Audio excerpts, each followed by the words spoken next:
And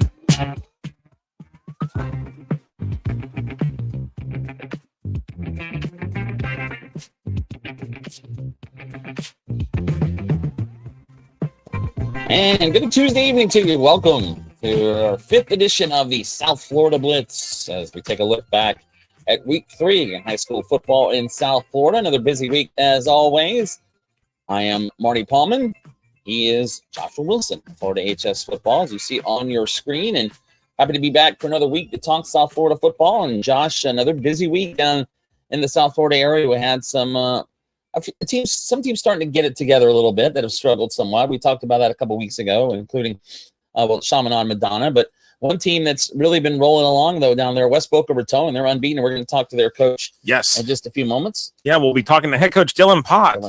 He has put the West Boca program on the map, and you want to say this is his 3rd year at the school. I got to double check the numbers here, but he one of the up and coming coaches here in the Sunshine State, and he's definitely has gotten West Boca on the map, and they're among the best now in Palm Beach County. I mean, after beating Palm Beach Central in week 2, they're sitting there 2-0. They were off this week, so they had their bye week a little early here in the season. But now it's on to with the district games coming up and all that. The Bulls they're gonna be a team to watch here. I mean, after they pitched the upset against Delray Beach Atlantic in the first round of the playoffs last year, they really caught everybody's attention. Here they are, still doing the same thing here in 2024. Yeah, as you said, 2-0 with a bye week already. So we'll talk to Coach Potts around 7:45 tonight, and of course we will also have our pick 6 later. We had a much better week for Josh and I in the picks this week overall. So we'll talk about that and have picks for this week as well, and also we'll have fan questions as well during the show. But we start every week here on South Florida Blitz with the Blitz Lines, recapping week 3 of high school football in South Florida. We start with Chaminade Madonna, 3-time defending state champion. Hey, yes, congratulations. Who would have thought we'd be here in week 4 and talking about Chaminade Madonna just getting their first win of the season on Friday? And they had to work for it. 48-45 over American Heritage. So now American Heritage is 1-2. Of course, they also lost the nationally ranked Milton, Georgia. Chaminade lost to St. John Bosco. I keep saying the wrong one there. And I always get the Boscos confused. And then, of course, week 2 was upset by Blanche Ely. Although I say upset, Blanche Ely's really playing well. But finally a win for Chaminade Madonna in week 3. No, yeah, absolutely. And it was a close one, 48-45 over American Heritage. Yeah. But you know what's interesting now? Yeah, Chaminade Madonna and both American Heritage both 1-2 on the season. I mean, who would have thought 3 weeks into the season we'd be talking about those teams being 1-2? And American Heritage has to go to Naples this week, so another tough matchup for them. We talked about that yesterday on the Gulf Coast Blitz some, but on our pick 6. But it's a interesting ball game there. Chaminade Madonna really having to work for it.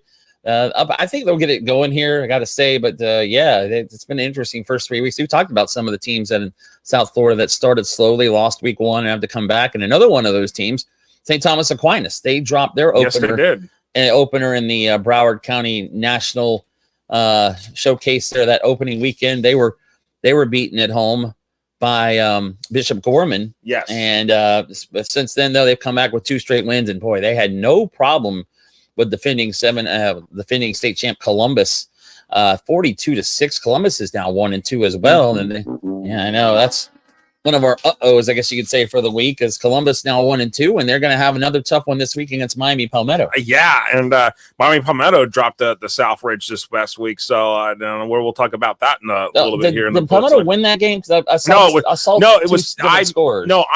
mixed it up on the sheet, but it's actually South Ridge did win that game. Okay, I thought I saw Southridge had won, and you took that game in the picks, by the way.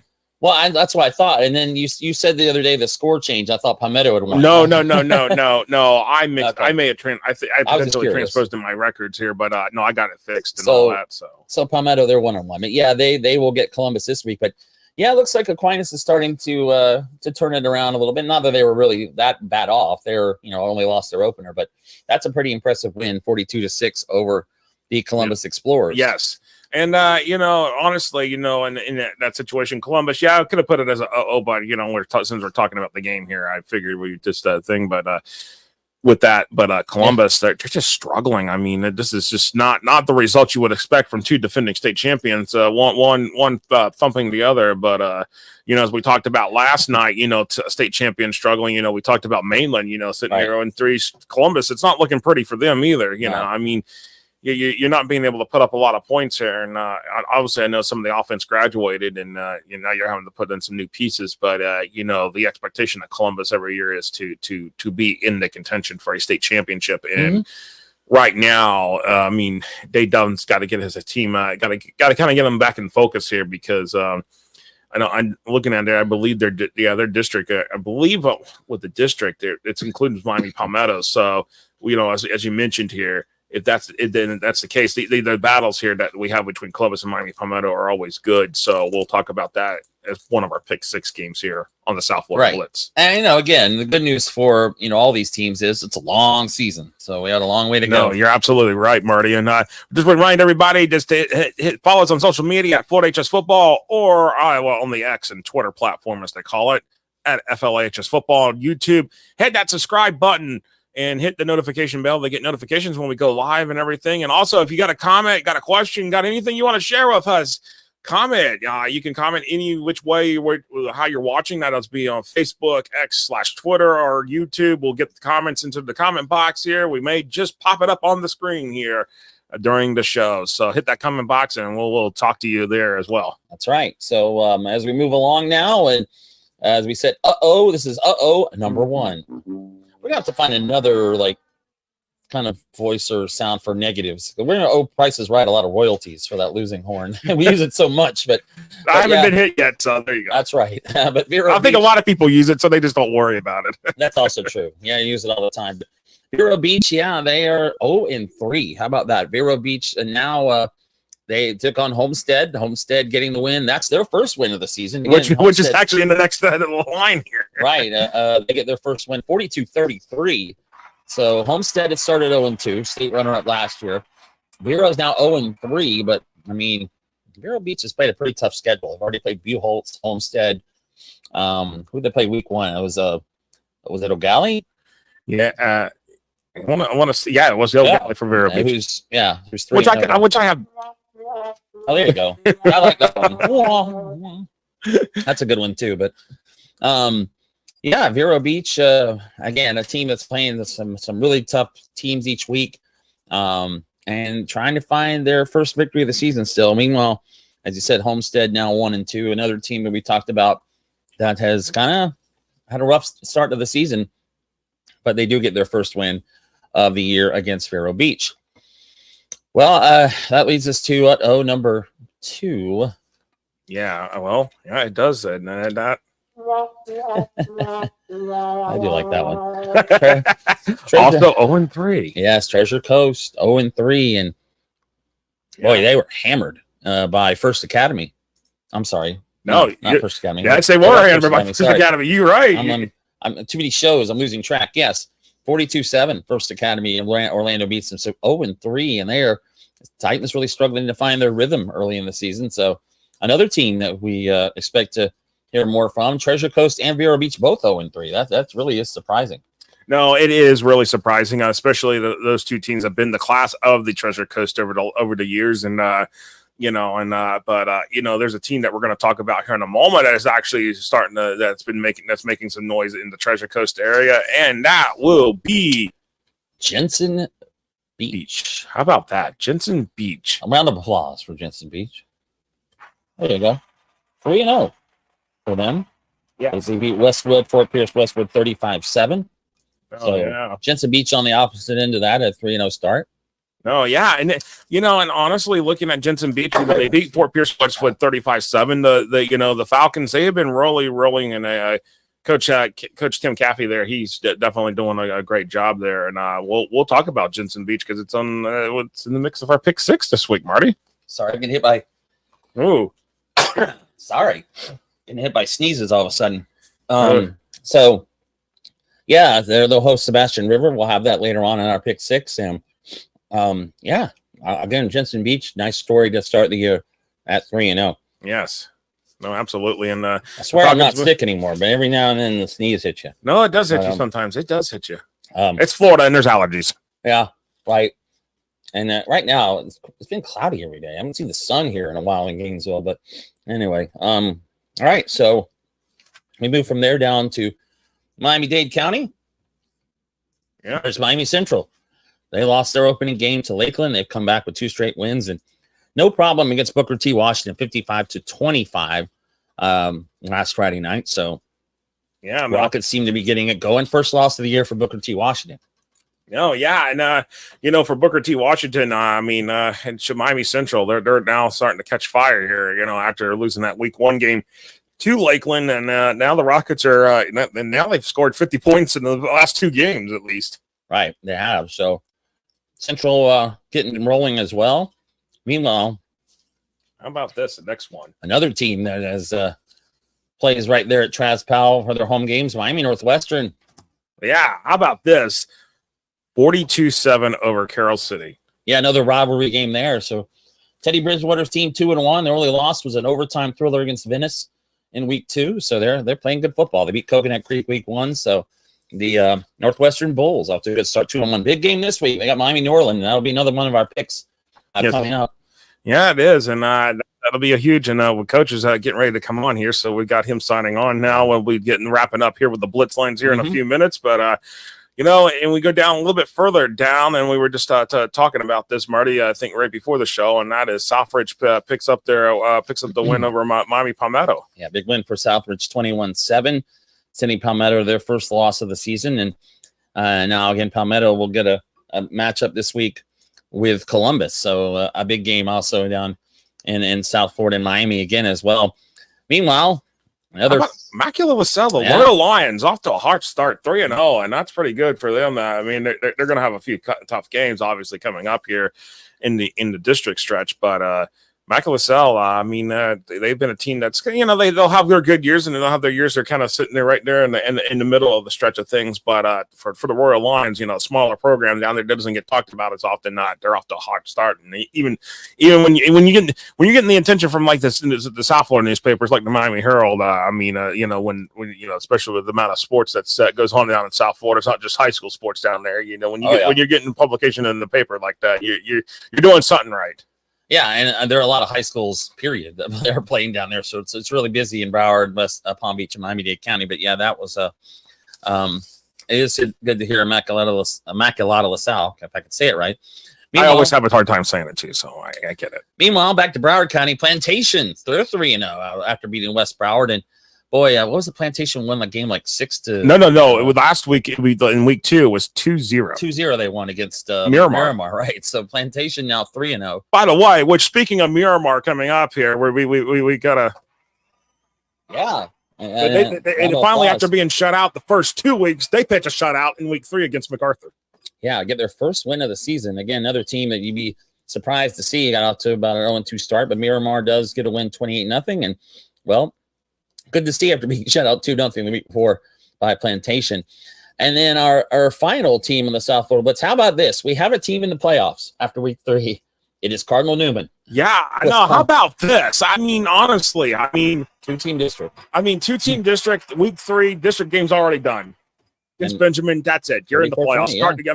Cardinal Newman's already in the playoffs. First team to be in the playoffs. District champion in Florida. And like I said, I wish the FHSA would just put the bracket out. It just says Cardinal Newman right there in the middle of it. But by the way, we talked last night to Clearwater Central Catholic coach Chris Harvey, and he mentioned they have a 2-team district. So they win their game in 2 weeks. They're already in the playoffs. So, there's quite a few 2-team districts this year, and actually for the next 2 years. And honestly, with these 2-team districts, we were supposed to have solved that problem, I thought. I thought we were closer, but we were not. But if this test in the rural classification goes well over the next 2 years, where they split the division, they could do A and B division, and it's based upon straight up rankings, and that goes well these next 2 years, you could be seeing that coming, not just the football, but a lot of teams, almost all the team sports and districts could be a potential thing of the past. Yeah, we'll see how that goes. It will make things look interesting in that rural classification as well as in the other classifications around Florida. All right, that's a look at our Blitz lines here for week 3. Time for some water. Yeah. Our first water break, and we will come back with our interview with head coach Dylan Potts of West Boca Raton. Our pick six coming up later in the show. You are watching the South Florida Blitz with Marty and Josh.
All right, welcome back here to the South Florida Blitz. Oh, wait, actually, wait a second. What happened here? All right, wait a second. My screen is not wanting to cooperate with me. There we go. There we go. All right, we got head coach of the West Boca Raton Bulls, 2-0 already here on the early of the season here. We're off last week, but we got head coach Dylan Potts here. And, Coach, appreciate you taking some time to talk to us here on the South Florida Blitz. And, Coach, I believe this is this year 3 for you at West Boca Raton, correct? Yes, sir.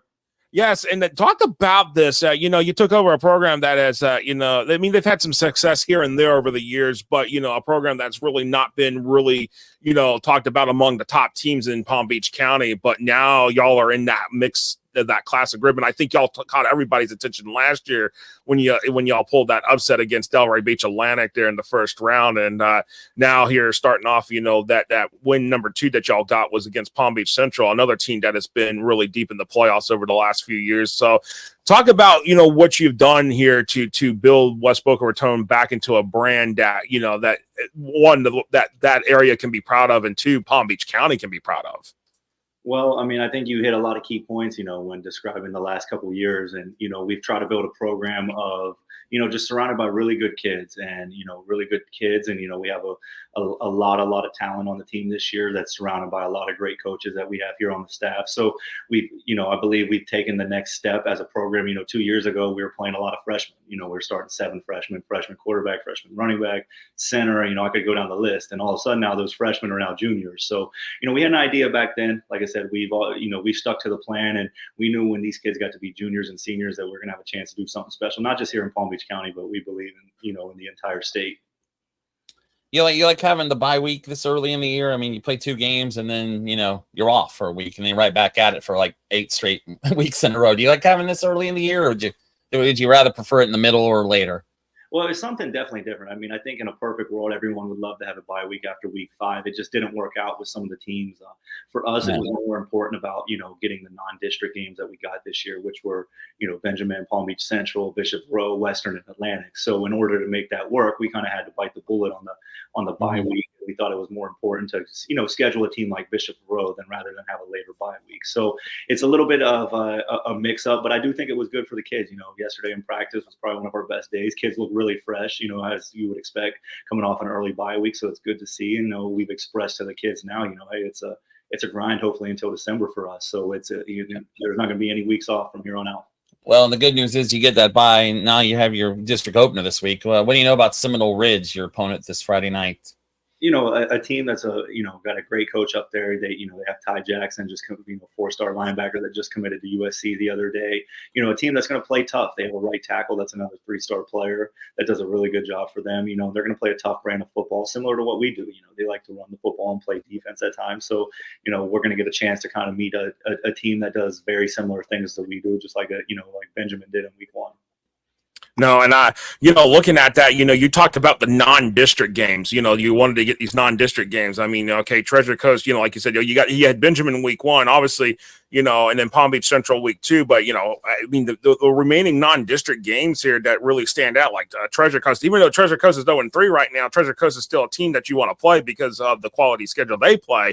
But then you got Western and Bishop Vero. So I mean, and then of course, I like how you close out the season with Atlantic on the schedule, because I know that that excited your guys last year, obviously getting that playoff win, and to close out the season with a tough challenge. That'll probably most likely have your guys playoff ready at that point. No, absolutely. And, when putting together the schedule this offseason, it was kind of, the thought process was, let's get challenged throughout the year so we're playoff ready. We're going to see all different types of teams, from the Treasure Coast and Benjamins to the Bishop Faros to the Atlantics to the Western. So, we feel like that when week 11 comes, week 12, and it's ready for the first, second rounds of playoffs, that we're going to be more than prepared because we've seen every style. The last thing I want to do is, go through the season and all of a sudden you get in week, the second round of playoffs, you get a team like Treasure Coast and you haven't seen an offense like that before. So it's all about prepared of getting ready for the playoffs. And I think that's, what we're going to be able to do this year.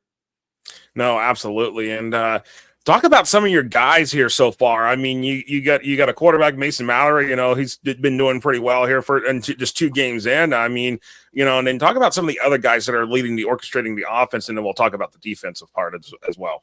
Well, I mean, I think anytime, you talk about the offense, it starts with the Mallorys, both of them, the running back and the quarterback, they do a great job. They've really, this is their 3rd year doing this, and this is nothing new to them. They've been doing this since they were freshmen, but we've really had the emergence, of Mark Hannaford at wide receivers, Zach Walls, Kyle Andrews, Billy Clancy, some wide receivers that really have stepped up. And that's one thing I think you'll notice a difference this year, where we believe we're taking the next step as a program and have a chance to really, run the table and win it all this year is our pass game. We believe we have a very dominant offensive line. 4 of the starters up there are already Division I offers, all juniors and sophomores as well too. So kids that are going to be coming back for a couple more years, and it's just a good quality group of kids on offense. A lot of kids producing. And we even have this year, another quarterback that plays as well too at times, Trey Moran, and he's doing a great job. So we have 4 running backs. 3 of them have Division I offers already. So we have a lot of running backs that can play. So we try to build our brand similar to the Georgia. Hey, we're going to play 4 running backs. We're going to play 6 or 7 receivers. We're going to play a lot of different kids, a lot of different personnel sets, everything like that. So the offense has really, I think, after last week, taken the next step to where we think we can be here in the postseason. Yeah, I haven't seen you guys play yet, but I mean, you mentioned the 2 quarterbacks. Do you do that because you like having both guys in, or has there been an injury, or is it? Because I also noticed you have a bunch of guys who carry the ball, have 5 or more carries. You kind of spread it around your receivers. I think you have 3 or 4 guys with 4 more catches. It seems like this really is a balanced offense all around. Well, I mean, the quarterback is, they're both different skill sets. It has nothing to do with an injury. Trey Moran, sophomore, does a really good job. Just brings an added dimension to the offense. I think we all know what Mason can do. What does what he's done the last couple of years, and sits back there and really throws with accuracy, and can win us ball games back there. And Trey kind of brings you that dual threat ability at times. So it's just another added dimension to it. And as you mentioned, we play a lot of running backs, we play a lot of receivers, we try to spread the ball around. At the end of the day, the goal, for us, and every high school team, when you start out in August, hey, we want to win a state championship. But the ultimate goal for us is to get kids to college. And, we know by playing a lot of kids and doing that, they're going to have the opportunity to get film, get exposure, all that kind of stuff. So that's the ultimate goal for, for myself as a coach. I can rest knowing that, all those kids are signing D1 and going off to college one day. No, and looking at the defensive, let's talk about the defensive side of the ball here. I mean, so far in just 2 games, total of 99 tackles, which is pretty impressive right there. I mean, they got, y'all are averaging about 50 tackles a game here. And, one stat that stood out to me is looking at, Amari Ford, 3 sacks already on the season here, and that's a pretty good start there for just in 2 games to have 3 sacks, and I mean he could be on pace for double digits the way it's going. No, I mean, our defense, and I'll stand on this, I believe is the best defense in the state. When you just look from top to bottom, it's a team, it's a defense last year that set the school record for least amount of points scored, letting up, I think it was less than 5 points and ended up averaging. It's something we built this team around. We built the team around running the football and playing defense. The defense is led, by Xavier Reed at, one of the most productive D tackles in entire South Florida. You have a 4-star corner, Jaden Brodnick's, an FAU commit, Damon Allen on the other side as 3-star. You got 2 guys in the secondary. DeLorean Airhall, Shamari O'Brien that really do a great job. And then on the D line, our defensive line, I think is the best unit probably in the state when it comes to defensive lines. We do Xavier Reed, Grant Edmond, Demetrius Gathers, Jamar Thompson, all guys with Division I offers that really produce at a high level. So, the defense is something we've built this team around, and we've, we believe that's a blueprint for success is, running the football and playing defense. Yeah, we mentioned that, you're playing Seminole Ridge in your district opener, but looking down the line, you got Dwyer, Royal Palm Beach Gardens in your district. How do you kind of see this district shaping up? Like, what do you know about those teams as well? Well, I know, like I said, I know those teams right there. Palm Beach Gardens got Coach Higgins that does a great job running the program up there. That's always going to be a tough, competitive game. Dwyer, like I said, Dwyer, he has really good athletes over there. So, we don't really have any breaks where we can just say, hey, we got an off week this week. Let's, and that's, I think that's part of the way we set up the schedule as well too this year is really have our foot on the pedal all year. We want to treat it like the SEC. I mean, I think you look at those guys in the SEC, there's no off weeks. They're playing every week. And I think we need to have that, at times last year, I think that kind of bit us, of just playing some teams that, we were winning, by 40 after the first quarter, where it doesn't really get our kids prepared for that postseason run. No, and absolutely. Let's talk about the classification y'all are in, which is 6A, the second highest classification in the state. When the reclassification came about, obviously, after the first 2 years, your head coaching experience there at West Boca Raton, being in that with the Metro Suburban, everything went back to a normal type classification. Do you feel like the landing in that Class 6A was actually an advantage for y'all versus being landed in maybe potentially a 7A or 5A, where some of the nemesis are that y'all have had to face or would potentially have faced they're sitting at now? No, absolutely. I mean, I think 6A was a great landing spot for us. The last 2 years, we've been in the same region with St. Thomas, and our district last year, the last 2 years, Coconut Creek, Ely, Deerfield, 3 teams that are always, even with Deerfield's down, they're still good. Coconut Creek and Ely, the last couple of years, have had some really good football programs. So this year we got a chance to be in a Palm Beach district, and the way it's sitting in 6A right now, with our region, you have Mandarin up there, Region 1, Buckholz, and Armwood, Region 2. I think we got to, there's some good teams in Region 3 with us, Wiregrass Ranch, and then in Region 4 you have Monarch and Homestead, some things like that. But we feel like we can stack up some really good football teams in that. In 6A this year, as the teams I just mentioned, but we feel like we have a chance to really go make a run at it in the postseason. Fine. No, absolutely. And of course, right now, y'all were ranked number 5 last week in our 6A rankings. But how do you tell the kids when it comes to this publicity? Because I know, obviously, the first year, maybe most of last year, those first 2 years, the publicity wasn't really there. But how do you keep the kids focused when this publicity is starting to come out in terms of all the media coverage? Yeah, well, I mean, it's been good for some of our star players like Javian and Mason who've kind of been in the spotlight since freshmen. But for us as a team and an organization and everything, it's just about setting that standard and understanding that we have very, very high goals and expectations this year, and we're nowhere close to reaching that. We're on the right step right now, but we're not the program right now that we think we're going to be here in 10 weeks, and I don't think anyone is, throughout the state. So we know we have to keep approaching every day of, hey, let's get to work. We're not where we need to be, and I tell the kids all the time, until we're winning games 100-0 every week, it's not going to be enough. There's always room to improve, and I know it sounds outrageous, but that we have some really high expectations and goals this year for our program. No, absolutely. Well, all right, Coach. We appreciate you. Excuse me. So you coming on with us? No, we appreciate it. Yeah. And we'll be keeping an eye on it. And best of luck this week against Seminole Ridge in your district opener. Yeah, good luck. Yes, sir, guys. Thank you very much for having me tonight. No, thanks, you. Sir. All right. That was head coach Dylan Potts from the West Boca Raton Bulls joining us here. And Marty, I mean, third year there, and young guy, man. Interesting team. I know that he's kind of turned that program back around for them, for the Bulls. So yes, we'll see how that goes. That schedule, though, you mentioned it, and they played the schedule they played. It's a gauntlet. It's a gauntlet. You got Bishop Moreau later in the season. You got Atlantic, who's unbeaten right now, and Atlantic has a huge game But the schedule is set up well for them to make the playoffs. The schedule is set up to test them to be playoff ready. Yep. And honestly, he's right. I believe that this for him and for the 6-8, it's a good landing spot for them, especially when you've had to deal with St. Thomas Aquinas, you've had to deal with the Delray Beach Atlantic. I mean, he's got Atlantic on the schedule, but hey, you got them in the last week of the season. You don't have to worry about them facing them again potentially in the playoffs because they're in 5A, you're 6A. Hey, Columbus and Western, those are teams that are sitting in 7A. They are going to play Western about. Yeah, they have Western on the schedule too. Yeah. So and that'll be a good challenge. But again, this schedule is built to maximize off of what's going to come of the FSA Max Preps Power Rankings here in a couple of weeks. Gonna have to coach him up on although some of the names in this area, it's not Buckholz, but hey, it's all right. He's down in South Florida. We have it. But anyway, and I don't know if they would see them until probably maybe the state semifinals. That would be the earliest they would see him. That's true. But and we'll talk about Buchholz coming up in our North Florida Blitz. So again, we appreciate Coach Potts of West Boca Raton, and time for Water Break number 2. When we come back, we'll have our fan question of the week and then our favorite part of the show, the Pick 6. Results from last week and this week's picks coming up. This is the South Florida Blitz.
I'm sorry, there we are. Marty Pallman, Joshua Wilson, Florida HS football, and we were back on the South Florida Blitz. You can watch us tonight on Facebook, on Twitter X, Instagram, also on TikTok, and on YouTube. Yes, we are. Button. Go ahead. Easy. At Florida HS Football, except on X/Twitter, that is at FLAHS Football. And hit that subscribe button on YouTube. We are getting closer to 1,000 subscribers. We need everybody to subscribe. Send it to your family. Send it to your friends. Send it to your next door neighbor. Send it to anybody. Anybody you know, even if you don't like them. Send it to the person that you know that maybe lives in Juneau, Alaska, or somewhere, or Honolulu, Hawaii. That's true. I like to hear that as well. If you're watching us there, it's only 4:00 in Alaska and 2 o'clock in Hawaii. So, that would be kind of cool as well. But actually, it wouldn't be time for our fan question of the week, but we don't have any comments. Wake up, South Florida. Come on, wake up, South Florida. South Florida, wake up. Hello. There's no comments here. Usually when we say something about you, you have something to say, and I guess we've been too nice. So come on, we want some comments. Questions, comments. Ding. There we go. Hello, Mark Cannon. All right, thanks. Saw Columbus play in the kickoff classic at Bishop Vero. Look like it's some work to do to get back to their championship level. Yes, Mark. Well, it may have looked like that early in the season. Hi, Nolly. Nolly's Mr. Lakeland. We appreciate it. We're hearing from folks in Central Florida and the Gulf Coast, but where's our South Florida peeps? Yeah, I know, right? Hello, are you home? You have the most people down there in the state. Come on, let's go. But anyway, Mark. Columbus, they do have work to do. They've been struggling offensively, and again against Aquinas, a big loss last Friday night. And we'll see if they can get it straightened out against Palmetto this week. It'll be another tough game for them. But yeah, defending state champs are off to a rough start. No, I mean, honestly, the one defending state Cardinal Mooney is 3-0. That of all the state champions, I'm looking at it. I think they're the only on team of the state champions that are still have not taken a loss yet this year. Lakeland. Lakeland too. Sorry, we can't forget you, Lakeland. Sorry, Lakeland and Cardinal Mooney. Sorry, I apologize. Okay, I'm trying to go through nine state champions in my head real quick, sometimes I can't do. Sometimes I cannot math. All right, I was looking right at it, so that's okay. But sometimes I can just not map. Not map. Yeah, that's why we get into broadcasting, because we don't want to have to do math. I don't want to do algebra. That's right. Well, then, and Coco got their first loss against IMG Academy last Friday night. So they were another team that had gotten off to a good start. You're right, though. Other than that, all the other defending state champs have taken a loss so far. Of course, Chaminade Madonna is 1-2. So, yeah, interesting start to the season. And even now, Hawthorne saw their 27-game winning streak in last week, the two-time defending. Well, we'll talk about that next. Rural champs. Yeah, so that's another team that took a loss. But, yeah. Oh, wow. He already started the music. All right. Well, there we go. We're going to do the pick six now, our favorite part of the show. Josh, good week last week. Yeah, we're getting back on track here. 5-1 for myself, 4-2 for Josh. Yeah, I know. It was a rough week one, but we're getting it going now. And that'll put our total for the season now at, we had some work to do. We got over 500, though, with that now both 12 and 11. So that's a good news, at least, as we start to turn it around on the South Florida picks. So 6 games we'll pick as we do every week here on the South Florida Blitz, and we will start with Sebastian River at Jensen Beach. Yeah, and Jensen Beach is 3-0. Sebastian River 2-1. Probably the best game on the Treasure Coast this week. And as we wait to see what in the world's going to happen with Vero Beach and Treasure Coast, can they correct what the mishaps have been going on? Yeah, those two teams 0-3. Meanwhile, Jensen Beach 3-0. Sebastian River coming in 2-1. Actually, do you have the Sebastian River helmet behind us? Don't you? I do actually have a Sebastian River helmet. It's right above out of camera shot, but we do have the Sebastian River. About that. Yeah, it is right above the camera shot. Yeah, there it is. Yeah, I see it. Anyway, but I tell you, I'm sticking with Jensen Beach here. Good start for them. I take them at home to go to 4-0 against Sebastian River. Should be a good ball game though, but I like Jensen Beach. Yeah, Jensen Beach has been playing pretty good football here, and they've been receiving votes here in the I want to say in the 4A poll here, and actually I believe this is actually a district game too here for Jensen Beach. So this is a district opener for both teams. Yeah, they are receiving votes. You're right. And yeah, Sebastian River not receiving votes, but Jensen Beach has been receiving votes. Actually, if you want to call it, they were the 11th. So they were number 11 in terms. Yeah, the 11th. The 11th. 11. I think it's the 11th. 11th team. Yes, that's correct. All right. So my pick, I'm going with Jensen Beach here. So all right, we're going with the Jensens. Okay, so that'll lead us to game number 2 and Archbishop McCarthy. Small school matchup. Archbishop McCarthy. Although Archbishop McCarthy is actually are they 4A? They are in 4A with Miami Central. True North is in 1A. Yes. And this is a game that will be played 3:00 in the afternoon. True North does not have lights at their field, so before Marty, you tell me why you're going to pick who you're going to pick, and I'm going to pull up the weather forecast here just out of curiosity for Miami on Friday, because honestly, this is what tells you about playing a game at 3:30 versus playing a game at 7:30. And I mean, I know, probably know where you're going to go with that, but I mean, honestly, both teams have to play in that. And, we know, but. I think they're all ready for it. True North is receiving votes in the 1A poll. Archbishop McCarthy is receiving votes in 4A. So they're actually also considered not receiving votes. You're right. They are not, but they're 3-0. I'm going with Archbishop McCarthy. I'm taking the Mavericks in this game. Again, 3-0 to start, and just a little bigger team maybe in this one. I'll take them to win that game at True North. And by the way, if I'm correct on this one, the head coach at Archbishop McCarthy used to coach at Don Bosco Prep. So there you go. Because you always think of the Boscos. Bosco. So. Oh, somebody. You and Mother Nature. Yeah. You gonna show that? Okay. Just curious. Yeah. You and Mother Nature. Yes. Josh is yeah. Anyway, yes, he does like to talk about Mother Nature being involved. But it's not going to rain though on Friday, right? It's just going to be hot. But yeah, I'm going with McCarthy as well in this one, and it's going to be hot. It's going to be, but that's you got to think about this. No matter where you're playing at in Florida, you're playing in the right near almost the middle of the heat and stuff. That can be an impact. So, but as we know, I'm going with McCarthy. I feel like McCarthy's just, True North. They've been a deep playoff team the last couple of years, but.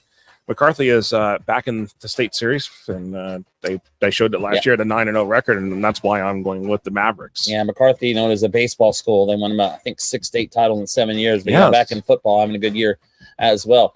All right, here we go. Cardinal Newman, hey, they're in the playoffs. We talked about that. Congratulations. And now they host Pahokee. Pahokee coming in out of the rural. Now the rest of the schedule doesn't matter. It really doesn't. You're just playing for points at this point, but Cardinal Newman unbeaten 3-0 after beating Benjamin last week. They'll host Pahokee. Pahokee not a bad start, 2-1 in the rural classification. They are right now outside of the rural poll. And here we go, Marty. Yeah, take it. Hello, Newman. Yes, and Pahokee. Most years, this was 5, 6, 7 years ago with a Pahokee team. I'd be taking Pahokee, but receiving votes they are. Pahokee beat Seminole Ridge 28-3 last week. Yep. Pahokee, they're just not that same Pahokee team that we used to know in the 90s and the 2000s. When they were winning and racking up state titles. That's the big thing. That's the biggest difference here in terms of the talent level in Palm Beach County. That it has shifted a lot over the last 10 years. Used to be right along the muck. All that used to have be split between all 3 schools, between Pahokee, Glade Central, Glades Day. They'd be all running out winning. Yeah. Even Clewiston, they all be running. I've been running state championships, but it's a state championship's hard pressed to find these days. And Glades Day is sitting over in the Sunshine State Athletic Association now, so. It's just hard, and I'm going with Cardinal Newman and Jack Daniels' crew. I love that. Newman with Jack Daniels as the coach. Yes. Give me some Jack Daniels there, please. All right. And he was a longtime coach over at Dwyer, won some state titles there. 2 of them. Yeah, exactly. So actually, 2 or 1. I think it was 2 because the first one that Dwyer won. They beat Venice 77-14. Yeah, yes. Like 2000. I remember that. That was like the biggest margin of victory, most points in a state championship game. But all right, we talked about this game a little earlier. It says Columbus versus Miami. Is that at Miami Palmetto? Is that at Tropical Park? That is going to be at Tropical Park. Palmetto, that's their home field? Yes, it is. Can't keep Sometimes they play games at Southridge. It depends on what week it is. All I know is nobody has a home field. Well, Columbus does have a home field, by the way. So they do. Columbus does. That's true. Very few. The music stopped. Oh, there we go. The band stopped. The band started again. Yeah, I don't know. Palmetto did lose to Southridge. For some reason, when I made this pick, I think I thought they had beaten Southridge, but I took Palmetto here. So I guess I'm going to stick with that. Palmetto. Well, I'm going to stick with this one because of what we've seen out of Columbus. I feel like when these 2 teams play each other, the fans are going to have a fit. It was Venice beat Dwyer. My bad. Yeah, I thought that was wrong. That was the most points. So Dwyer played for the state title. Yeah. Yes. Sorry, Venice fans. But I believe the coach at that time was Jack Daniels. Of course, Venice scored 77 points. They do that every week. They score 70 points and usually give up 50. But yeah, I apologies to Venice. Yeah, that was I remember that game was in Gainesville. But anyway. Yes, but as back to Palmetto here, and but when these 2 teams, Palmetto and Columbus, remember a couple of years ago, they played each other not one, not twice, but 3 times in the season. Twice in the regular season, once in the playoffs. Right. Ask me how they played twice in the regular season. Well, the second game was the GMAC Bowl series, and but I'm going Palmetto here on this one. All right. Well, we're 4 for 4 so far, aren't we? Yeah, your hearing was failing you, Mark. Sorry, Mark Cannon. Yeah, I know. That was mine. I'll pull these comments up in a moment. Thank goodness we weren't on the Gulf Coast show doing that. See. Yeah, I know. Venice. Yeah, it was not. Marty, you about gave. I transposed that. Sorry, Marty, you about gave people some heart attack here in Florida. Yeah, I know. hopefully there weren't a lot of Venice fans listening. But all right, Delray Beach Atlantic is a good one. 2 undefeated, 3-0 teams. Both are ranked in their classifications. Blanche Ely and Atlantic, and boy, Blanche Ely has been playing. Someone's got to take an L here. Yeah, Blanche Ely's been playing really good football. But Atlantic is playing really good football too. So Blanche Ely ranked 4th in 5A. Atlantic is 8th. After last week's and Ely shot up into the rankings. I mean, they were receiving votes, and then all of a sudden, I mean, well, you beat a team like that, you catch everybody's attention real quick. Yeah, no problem with Stranahan for them last week, and Atlantic had no problem with North Miami Beach. So here we go. This is a good matchup. I'm going to stick with Blanche Ely. I like the way they're playing. I'm going to take them at home to win this game. This game was a coin toss. Yeah, basically. So if this was at Atlantic, I'd take Atlantic, but I'm going Blanche Ely as well. Okay. And I just like the way we got one more game here, and this one. Ooh, I like this game. Yeah, this is we at Trask Powell, Northwestern and Norland. Northwestern looked impressive last week, and a big win for them. They're playing good football to this point under Teddy Bridgewater. You got to like what you see. No problem with Carroll City, 42-7. Meanwhile, New Orleans 2-0. They were off last week. And they probably are good that they were probably glad that they were off last week. By the way, they got about the Miami Dolphins. They gave them brand new locker rooms. Wow, yeah, I did. That's right. I saw that story. Yeah, yes, so that's good for. Saw that on the Sunday night, on the NFL Today during the Dolphins Jags game. Game they talked about it, but yeah, and again, this is a big city rivalry. I'm assuming. I guess it's a New Orleans home game. I know they're both playing Trask. Yeah, basically, it's basically a neutral site. And you know what? I like Northwestern. I mean, I like the way they're playing, and I know New Orleans playing well. I think this is the toss-up for me, and I'm going to go with a team that's kind of red hot right now. Northwestern lost, came to Venice. I said, hey, Venice won. Okay, I got that right, guys. But Venice beat them in overtime. So, but I'll take. I like Teddy B. I like Coach Bridgewater and the Bulls. I like what Teddy Bridgewater's doing, and that's why I am taking the Miami Northwestern Bulls. Surprise. So where they're going to be 6 for 6, or we're going once again. Well, we'll be tied again if that's the case. But, we're having a lot of that this week, which isn't always the worst thing in the world for your records. But, all right, any final thoughts before we go? No, I mean, it just it's hard to believe we're going in the week 4 here, and it's I know Nolly's going to get Nolly's going to get sad here. Yeah, I know we're almost to the halfway point of the season. Still got a couple of weeks. And by the way, this is week 4. After next week, we'll have numbers coming in on the playoffs already after week 5. So yeah, that's coming up in a couple weeks. So yeah, it's we're rolling now. Once we get going, it just keeps going fast. So, but should be a good week. Looking forward to a lot of the games coming up on Friday night and this weekend in South Florida. But that's going to do it. Yeah, that is going to do it. And we got one more show coming up here after this, the North Florida Blitz. So we'll be talking a good hefty amount of North Florida football coming up here in less than 15 minutes right here on FloridaHSFootball.com. Follow us at Florida HS Football on all the social media platforms, Facebook, Twitter, Threads, TikTok, Instagram, and on X and Twitter, that's at FLA HS Football. And hit that subscribe button on YouTube at Florida HS Football. Also, you can click the notification bell, get updates when we're going live and all that. All right. Thanks for watching, guys. I am Marty. He is Josh. We'll talk to you next week on the South Florida Blitz.